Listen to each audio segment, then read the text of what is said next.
Hi, and welcome to another talk in our Flann O'Brien series. And today we have Holger Launch. I hope I pronounced your name correctly. Pretty good. Thank you. And I think for me as a resident of Strabane, this is going to be an exciting talk because the sculpture of Flann O'Brien is outside our library, and we are really interested in hearing more about the process, and that is what Holger is going to talk about today. So thank you, and over to you, Holger. Thank you very much. Yeah, it started out in 2012. It was advertised at a commission in Strabane, between Strabane and Liffey and Lifford County Council.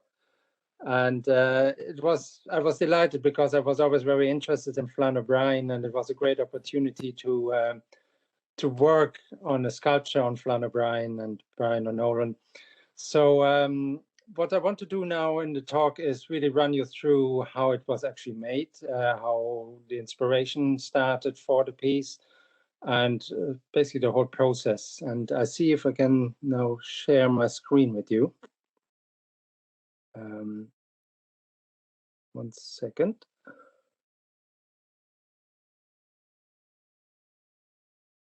Okay. I hope this comes over clear. So the sculpture was basically a sculpture about Flann O'Brien, a figurative piece, but I wanted to bring in an element of something new and unusual to it. So most of you are probably not familiar with the actual piece, so I just show you a few images of the actual sculpture first. It's outside the library building at Railway Street in Strabane, and there's a kind of an area in front of it, and it's a raised platform. And the idea was to make it look as if it is part of the building. So we created a base, which is the same granite base as in the library building itself. And the sculpture is a life-size sculpture of Flann O'Brien in bronze. And behind him are 4 of his books, his most well-known books. Swimmer to Birds. And at night, it's lit up internally. There's kind of a light inside the books itself. So the actual covers stand out at night, and there's a kind of an uplight on the piece. The back of it is the very famous Sean O'Sullivan drawing of the first edition of An Béal Bocht. And again, it's illuminated at night, so it's kind of very visible from the main street there. So there are 3 elements to the actual process. There was the casting of the bronze, there was the making of the books, and there was the making of the coat, which is usually would be cast in bronze. But in this case, we tried to find a new technique, something which was a bit quirky and unusual. And it started really kind of, most of these public commissions start with a tendering process. So it is advertised. And in this case, it was a percent for art scheme between Lifford County Council and Strabane, a joint cross-border project. And it had to do with the redevelopment of Railway Street, as well as some streets in Lifford County Council. So the initial proposal consisted of kind of a written proposal, but also some images and a little model and a montage of the model into the site, which you see here. So the idea very early started that I would like to use some books. And initially the idea was to have the books hammered out of a sheet bronze. And you see the model here with a little cast sculpture of Flann O'Brien in the background hiding. There was a lot of material available to work from, original photographs of Flann O'Brien. There's these famous ones down in Dalkey, I think. The very famous one with him standing in his Fedora hat and the coat, which was really the main inspiration for the actual piece itself. There's also a lot of original material of the books available, like this, as I mentioned, it, the Sean O'Sullivan painting or drawing on Béal Bocht, and the family kindly gave permission that we could use that image in it. So I start now with the process of the actual casting of the face and the cast bronze elements of the sculpture. It, like most of these, they start very profanely with something like this, a little bit of welded metal put together. And that is then wrapped in chicken wire, a lot of polystyrene, a lot of old rubbish is thrown into it. And that is the base for the plaster model of the actual figure. So here I start, this is the very first process, dipping some Hessian into plaster, add it to this structure, and then gradually build it up bit by bit over about 3-4 days. Initially, it looks very rough, and it's a very, very messy process, as you can see here. So the plaster goes everywhere. It's flicked on by hand, so it really ends up everywhere and ends up in your hair. So that's usually why I shave. It's much easier.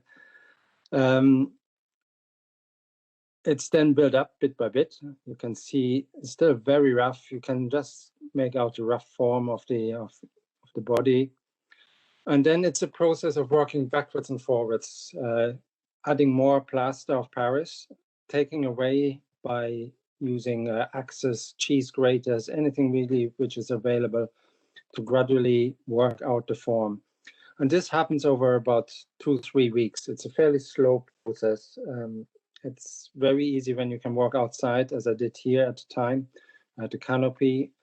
Again, it basically helps to clean up and reduce the mess. So slowly the face is developing.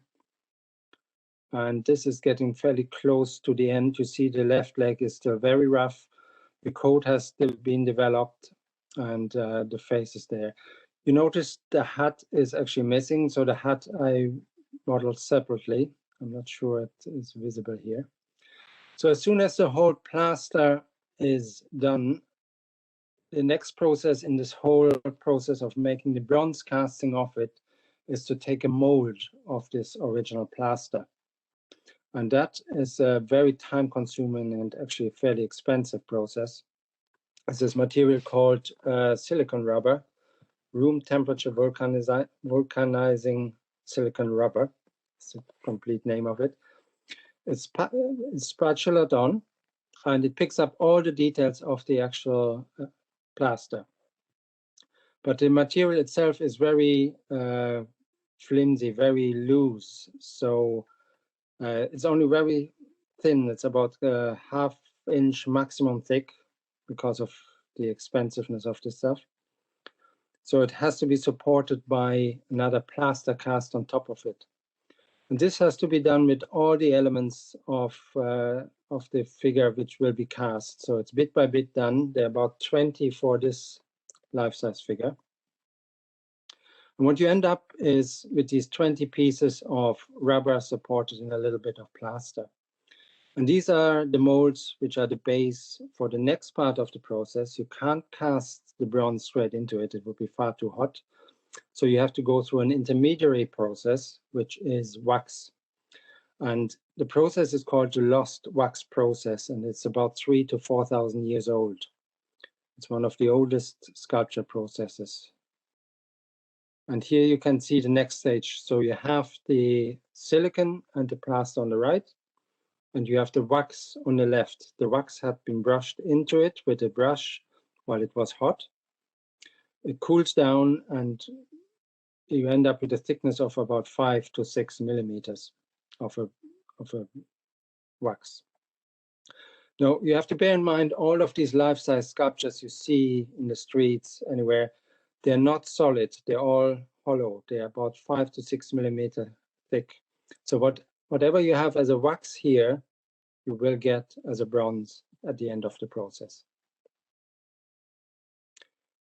And these are the 23 wax pieces all together in one place. You see in the foreground to the right, that is his collar and tie.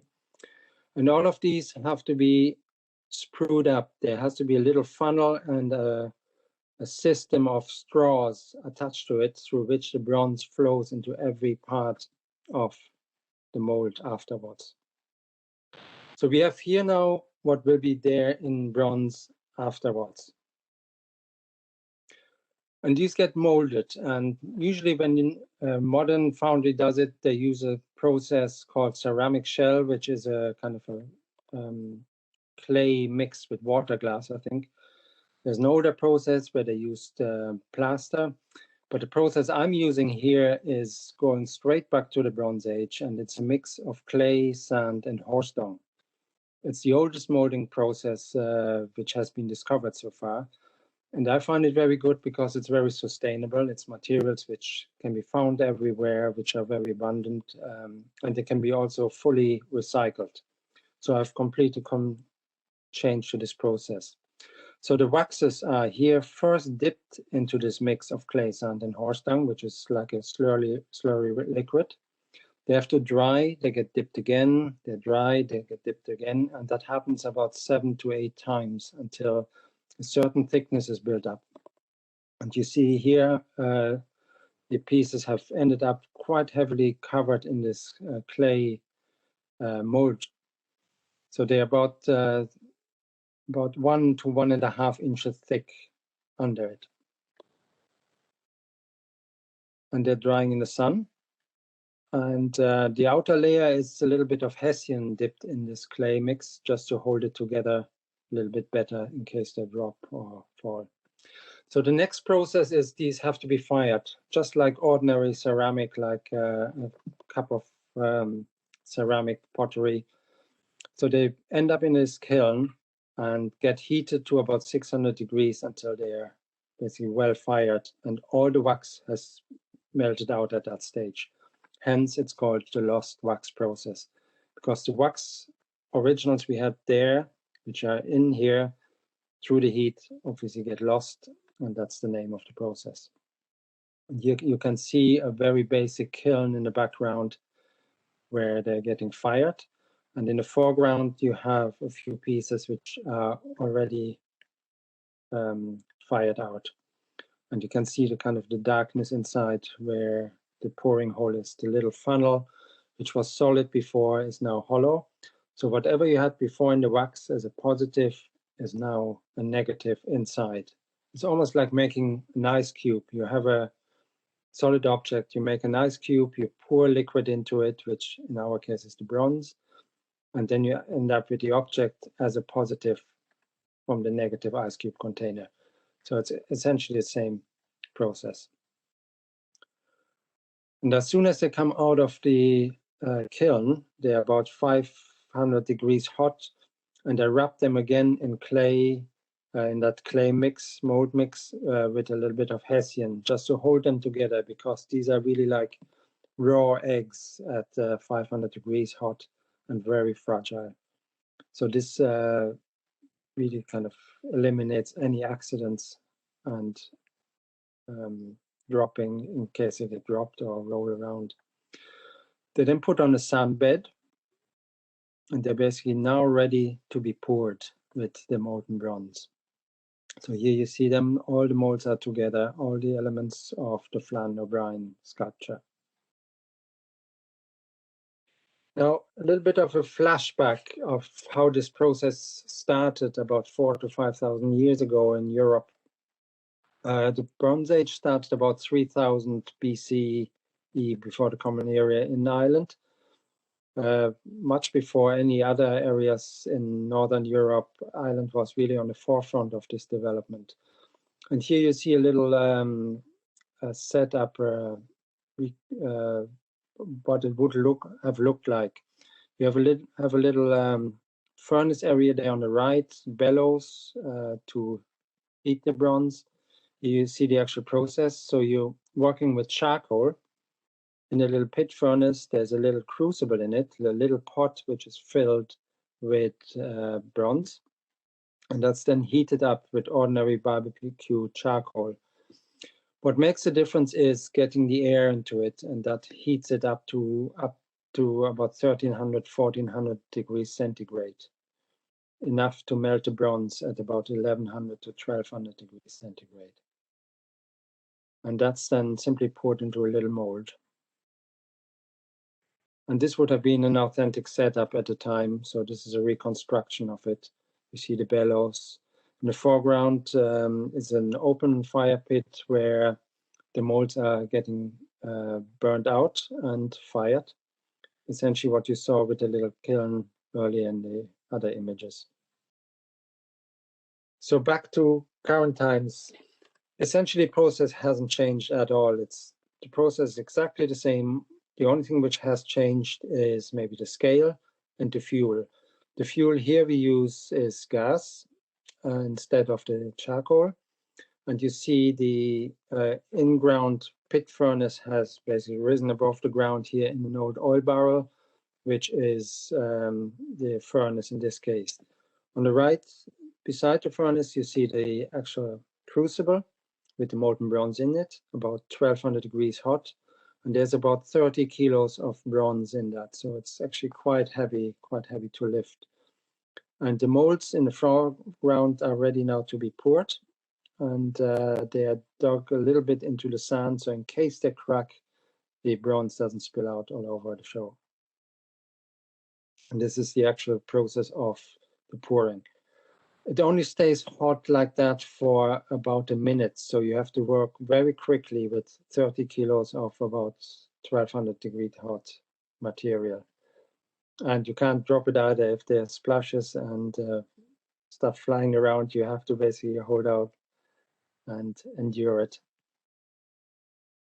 That's them filled. And they take then about 20 minutes to half an hour to cool and solidify, because the material is insulating and holds the heat very well. So here they're all poured, they're cooled down, and I'm starting the process of cracking them out. You can only use these molds once. As soon as they're filled, they have to be broken up, and the material can be recycled, but essentially it can't be used a second time. But if something goes wrong, you still have that silicone mold, that pink mold, which we had earlier, so we can make another wax from that, but it obviously takes time. It takes another 2 or 3 weeks drying and making. So you really want to get it pretty right straight from the beginning. So the mold is removed from Flann O'Brien's head here. So I'm using a wire brush to clean it off a little bit. You see the different pieces here. They're all in sections still. They have to still be assembled. They have to be cleaned. So this is only part of the process to casting. That's a shot by Kevin O'Farrell, who's the photographer for the project. So he and Karen Hendy took a lot of these photos. I'm very grateful to them. So that's so far the casting process. And we decided to cast the head, the upper part of the body, and the hands and the feet.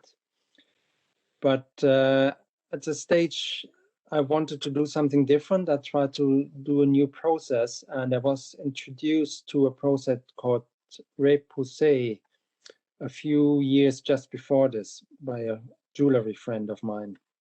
And it's basically a process where you use bronze not in a casting process, but in a process where you use sheet bronze and hammer it into shape. So we decided to do that with his hat and all the clothing. So the clothing was actually beaten out of sheet metal, almost like making a coat from sheet fabric. And this is Nick here, who helped me a lot at the time, a great metal worker in West Cork.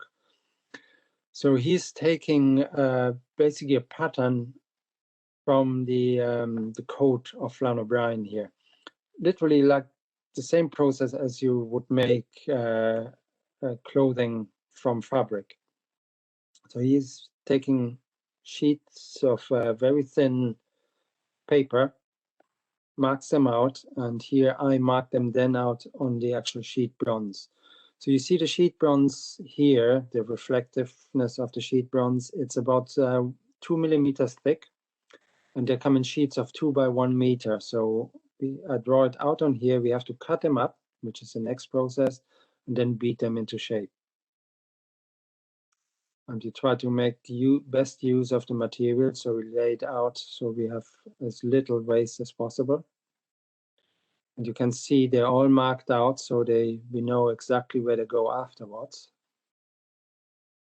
And while I'm doing that, Nick in the background is already starting to cut out each of the elements with an angle grinder.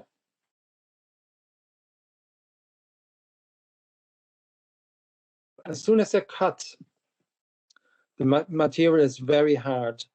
It has to be softened. And when you would usually work with iron, you have probably seen it in a blacksmith forge. They would heat the iron until it's red hot, work it, let it cool, and then heat it up again. Now with bronze, this process is slightly different. Bronze actually, like copper, softens when you heat it up and let it cool down. And then as soon as you work it with hammers, it hardens again. It's called work hardening. So the copper alloy actually reacts very different to the iron. And you can see me in the background there annealing the metal, which is the actual softening of the bronze. So it gets heated to a red hot glow and then quenched in water. And then the material is so soft that you can very easily work on it with hammers. You see Nick cutting them again. Again, everything is marked very clearly so we know where it goes afterwards. You see the annealing again here. You see the colors moving in there. You can't see the red glow yet. The advantage of the markers is that the marker actually disappears, but it leaves a shadow. And we still know where it goes. And there's Nick then working on the first pieces, referring the curvature here again to the coat of Flann O'Brien. We found all sorts of useful things in the yard, like this tree stump was just ideal with the little curves and drape folds in it to match the ones of the coat. He's working with hammers, ordinary hammers, kind of rubber hammers, wooden hammers, anything we can find really. Again, this is a process which goes back in Ireland to the early Iron Age. So it was introduced at a very late Bronze Age, first for making horns, Bronze Age horns, and then it was later obviously used for armory and similar uses. And the process is essentially still used to by panel beaters to make car body parts. So essentially processes like that have survived for thousands of years. Again, re-referencing with the actual model. And then all the bits of pieces which we have then shaped roughly have to be welded together and then reworked again so we get a proper smooth curvature in them. And on bad days when we had to work inside, we worked on anvils. Again, the anvils, the traditional blacksmith anvil gives you very sharp and versatile edges, uses of making it here. That's the inside of the workshop. Nick again working on an anvil there. In the meantime, I started working on the hat, the Fedora Hut, the famous image of Flann O'Brien. You see the head is already welded to the collar and the neck there on the right, in the vise. And I'm fitting the rim of the hat. It's slowly developing there. Even though they're two completely different processes, we try to match the texture and the appearance of the repoussé sheet metal to the cast elements. And then bit by bit, we assembled him in the workshop. The process, I mentioned there, the processes are going back thousands of years, both repoussé sheet metal and the cast bronze. But we're combining it with some very modern processes. In this case, it's Tig Welding, which really makes these old processes very versatile and usable for larger pieces like this. So the Tig Welding is basically using kind of an arc which melts a filler rod, and that enables you to basically join two pieces of metal together. And here is slowly developing. The plywood sheets in the background show the location of the books, so we get already an idea of how it actually comes together. This is nearly the figure of Flann O'Brien nearly completely assembled. And there is in comparison to the original plaster of Paris model in the background. This process has taken at this stage probably about 3 to 4 months from the beginning of the plaster to the finishing of the bronze figure. You can still see all the seams in there, so they have to be all ground down, reworked by chasing, hammering. We need to get the texture of the arm, for example, matching the shoulder on the right.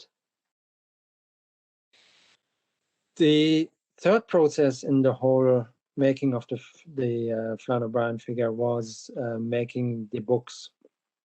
And at that time, I had initially planned to use the repoussé process again to hammer out the covers of the books. But at that stage, I was approached by a company in Kinsale who had invented a new process, which was called picture perf, which is basically taking a digital image, rework it, and then use the image to halftone it and punch little holes out of metal, which gives the impression of the image. It's basically what early newspapers would have used, halftone imaging. So we start again with a flat sheet of bronze. In this case, because the books are about 3 meters high, they had to be welded together out of smaller pieces into bigger sheets because the sheet size is very limited. Again, it was this process of TIG welding which we used there. And Graples in Kinsale had this new process, and they used this machine, which is basically a punching machine, which is computer controlled, CNC controlled. And it punches out these tiny little holes, thousands and 10,000 of them, until you have the image. This is, if you remember, the image of Sean O'Sullivan's first edition drawing, punched out already. You can see the figure there, the hand on the left top, the seagull on the top right. So you see the hole size is about 3 to 4 millimeters, and it's obviously a process which would be impossible to do by hand, but with that machine it is possible. Again, this whole idea of combining ancient prehistoric processes with very modern processes. We did the same with the book spines. And then it came to the process of shaping them slightly, so get the roundness of the spine in it, and start welding the pieces together. Nick, again, is here fitting the spine of Swim Two Birds, the cover. We wanted to get that effect that it was books standing up, but also slightly shaping, falling out of shape, like almost like the figure of Flann O'Brien standing almost like a book end at these 4 books.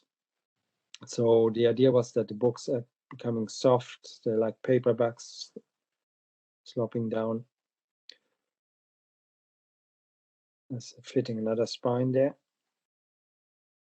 All of these had to be first tucked together with the little spots so they would be held in place, because we constantly had to remove parts of it and refit it, because this whole, it's not a precision process. It's, you know, that you have these kind of curves, you have to find ways of matching them, add pieces to it, you had to infill, you had to remove, take pieces off.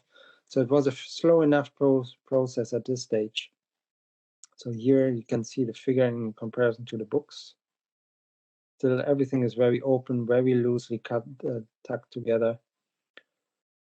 We did a few night tests there, kind of see how the light actually would work. That's my partner Karen, who took most of the photographs standing behind.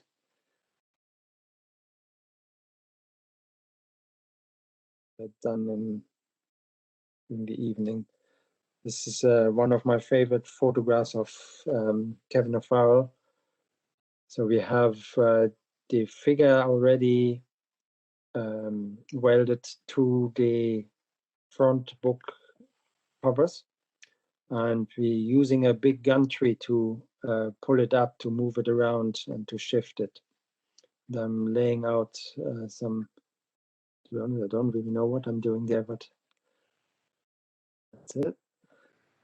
So at this stage, everything is welded together. It's finished. We have already smoothed a lot of the little seams on it, and we had to move it out of the shed.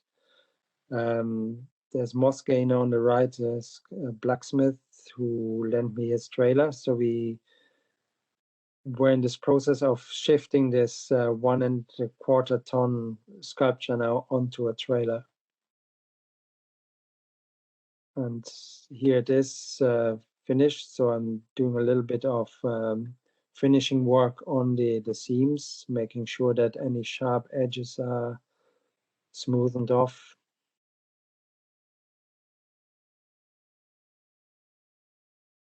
And then the last process, as soon as everything is together, is the actual patination of the piece. Bronze would naturally get to a kind of a green-brown color in any environment. You know, you're probably familiar with the green of some church roofs. That is the natural color it would go. But to speed up that process, which would usually take about 2 or 3 decades to really fully develop, we use a process called Patination. And that's heating the piece up, the bronze up to kind of 100, 200 degrees. And then to spray a very mild acid on it, which can be a vinegar and salt mix, or in this case, it was kind of a greenish blue patina. The blue is, I think it's Prussian blue, and it's kind of a natural material, and that would give that blue color. So it basically speeds up this process of the color developing. And again, it's a very slow process. It took about, I think, 9 or 10 hours to patinate the whole piece. And here you can see that kind of a bluish color, which I hope you still has up there. And to keep the color permanently, you have to wax it. So the last process in this is the actual waxing of the piece. And we use ordinary shoe polish, the Kiwi shoe polish, which is it's a great great wax to do that, and it lasts a long time. And that has then to be buffed, and is then completely ready. So that's the stage that Flann O'Brien left West Cork. And we had it, it's a very quirky image. At the time, the van I had was an old ambulance. So Flann O'Brien was pulled on a trailer behind an ambulance up to Strabane. And the best time to do the installation was very early in the morning. I think we arrived at 3 o'clock or 2 o'clock in the morning. And it took us about 4 to 5 hours to install the piece. We brought that gantry, which you saw earlier in the pictures, with us, and assembled it, and were able to lift it off the trailer and basically push it into location. And it was then bolted down. And remember I showed you the perforated image of the book covers. and my partner was standing behind it, so you could still see through it at that stage. But to illuminate it properly, we had to add a diffuser on the inside, and we used these perspex sheets, which we had to fit on site bit by bit. And that's the installation team. Nick beside the Flann O'Brien sculpture, and Alan Milligan, who helped us out on the day, and Karen taking the photograph again. And that's the finished piece. And you can see very well here the effect of that picture perf imaging. These 10,000s of tiny little holes which illuminate like a halftone paper image. And that's going round. Sorry, they're slightly blurred with the darkness. That's a view from the inside of the library. And that was essentially the what convinced me to use this new process in it for the books, the perforated shading which the library has, which I thought was a nice match with that process, and it would tie the sculpture neatly to the architecture of the library building. That's the finished piece, illuminated there, the in-ground luminaires. Going around again once more.